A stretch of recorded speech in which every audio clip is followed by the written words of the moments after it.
Join the conversation. RTV6 on Facebook. Breaking news in America this morning. This morning, damaging tornadoes in a rampage across the plains. A system that ripped apart homes in the Midwest and dumped summer snow on the Rocky Mountains. Deadly crash. An airliner goes down in heavy fog, but there are survivors, including a young boy. And a grandmother's purse stolen right out of her shopping cart. The store owner finds the crook on Facebook. ABC News. This is America This Morning. Good morning. We begin with breaking news, damaging tornadoes as a big chunk of the country braces for even more wicked weather. All of it a day after a big batch of tornadoes ripped through the plains. Take a look at this twister as it touched down in Aurora, Nebraska. Just one more of the more than 40 reported yesterday in 5 states, all from Texas to North Dakota. Take a listen.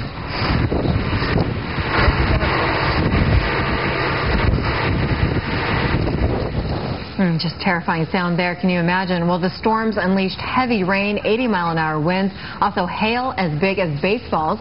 Sparsely populated farms were the hardest hit, so there were no reports of serious injuries. All on the first day of summer, but those high winds also left a number of homes in ruins. Trees and power lines came crashing down, and thousands of people lost electricity. And thanks to the weather, play will have to resume this morning in the College World Series between Florida and Vanderbilt. The teams were playing in Omaha last night when severe storms forced officials to call a rain delay. That same storm system has parts of the Rockies covered in white on this first day of summer. Up to 5 inches of snow came down yesterday in the Colorado's high country. Drivers were forced to cope with icy mountain passes, and a few roads had to be temporarily shut down. We'll have a live update on these storms later on Good Morning America. President Obama marks a major milestone in the Afghanistan war tomorrow as he announces how many troops will come home next month. Mr. Obama is also expected to outline a blueprint for the Afghans to take over their own security. It is a long-awaited announcement that is full of political risk. With more than half of Americans now saying the Afghanistan war is not worth the cost, President Obama is set to announce tomorrow how many of our troops will be coming home. The president is still in the process of finalizing his decision on the pace and scope of the drawdown that will begin in July of 2011. The decision facing the president is whether he should follow the military's advice. If we accelerate withdrawal right now because we're war weary, we're going to lose this war. Or does he make his decision based on polls showing a war-weary public? I think that when you look at the situation on the ground in Afghanistan, it's bleak. The size of the drawdown has to be large enough to keep the president's promise to withdraw troops, but small enough to satisfy military commanders worried that Afghanistan remains too fragile.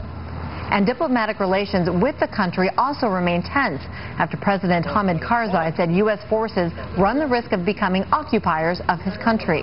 When I hear some of your leaders call us occupiers and likened to the brutal enemies of the Afghan people, my people in turn, they're filled with confusion and they grow weary of our effort here. With more than 100,000 U.S. troops in Afghanistan, a modest drawdown in the military's opinion would be no more than 5,000 troops. But with Americans wanting less involvement and Osama bin Laden now dead, some are calling for a much larger number, suggesting the president can decide on a number as high as 15,000 troops. Now, polls show that most Americans don't think the war in Afghanistan is worth fighting. Support for the war did get a slight bump up after the killing of Osama bin Laden, but it does remain well below 50%. In northwestern Russia this morning, an investigation is getting underway into the deadly crash of a passenger jet. It went down in heavy fog overnight, killing at least 44 people. Remarkably, 8 people survived the crash, among them a 10-year-old boy. It happened about a mile from an airport where lights used in dense fog reportedly failed. In Kentucky, 3 mine workers are fine after being trapped for 14 hours. The mine's roof collapsed and then the mine flooded. Rescuers pumped 3,000 gallons of water per minute out of the mine, which allowed rescuers to bring the men to safety. The mine is now temporarily closed. Thousands of evacuees spent another night away from home because of the raging fires in the Southwest.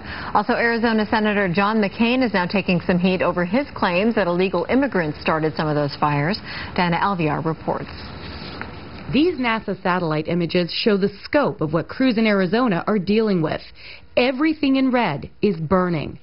Since it ignited in late May, the Wallow fires burned more than 500,000 acres.